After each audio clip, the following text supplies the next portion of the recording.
श्रियकान्ताय कल्याणनिधये निधयेतिनाम् श्रीवेङ्कटनिवासाय श्रीनिवासाय मङ्गलम् लक्ष्मी सविभ्रमालोकसुभ्रूविभ्रमचक्षुषे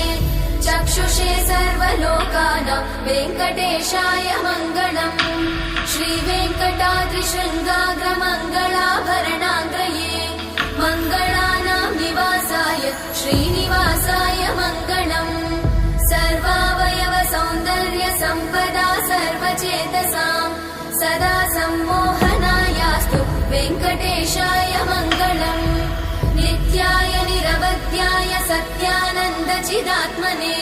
सर्वान्तरात्मने श्रीमद् वेङ्कटेशाय मङ्गलम् स्वतः सर्वविदे सर्वशक्तये सर्वशेषिने सुलभाय सुशीलाय वेङ्कटेशाय मङ्गलम्